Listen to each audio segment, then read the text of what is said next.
Di balik gemerlap kota dan hiruk-pikuk aktivitas manusia, ada sesuatu yang bersembunyi.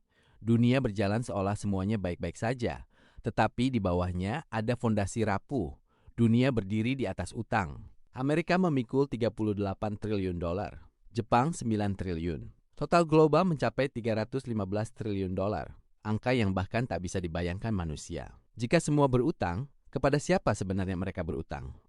Tidak ada satu wajah, tidak ada satu organisasi bayangan yang mengendalikan semuanya. Yang ada hanyalah sistem yang tumbuh perlahan dari sejarah kelam manusia, lahir dari perang, krisis, dan ketakutan. Tahun 1694, Inggris hampir runtuh akibat perang. William Paterson membawa ide yang mengubah dunia. Negara tidak perlu membayar pokok utang, cukup membayar bunga selamanya. Bank of England lahir. Seabad kemudian, keluarga Rothschild menghubungkan pasar Eropa. Obligasi berpindah lintas negara, nasib satu bangsa mempengaruhi benua lain. Utang menjadi jaring yang mengikat semuanya. Abad 20, Amerika runtuh dalam krisis 1907. Federal Reserve lahir, bank sentral yang bisa menciptakan uang dari kehampaan. Dunia belajar menunda kehancuran dengan menciptakan uang dan membeli utang. Ketika inflasi merajalela 1980-an, negara miskin kolaps karena pinjaman berbunga dolar. IMF masuk bukan untuk menghapus utang, tetapi menjaga agar pembayaran tetap berjalan. Utang menjadi siklus abadi. Seluruh dunia terperangkap dalam labirin raksasa yang mereka ciptakan sendiri. Negara meminjam untuk bertahan hidup, rakyat meminjam untuk hidup layak. Jika utang berhenti, ekonomi berhenti bernapas. Ironi gelap. Semakin besar utang, semakin stabil dunia. Tetapi stabilitas ini palsu, seperti bangunan megah berdiri di atas bayangan. Bayangan itu bisa memudar kapan saja.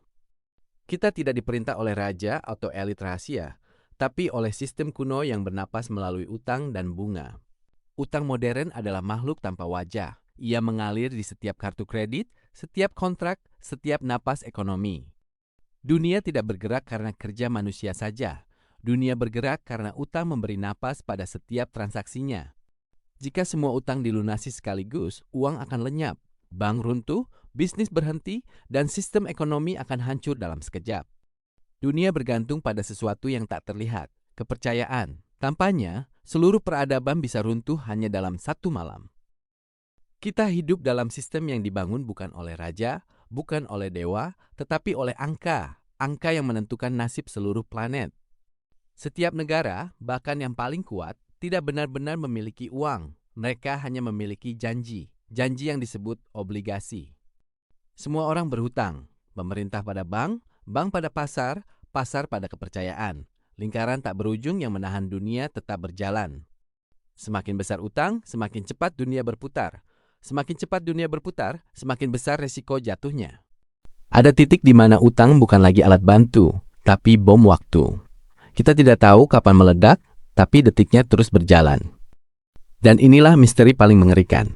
Dunia ini bukan dikendalikan oleh manusia, melainkan oleh waktu. Waktu yang terus menghitung mundur,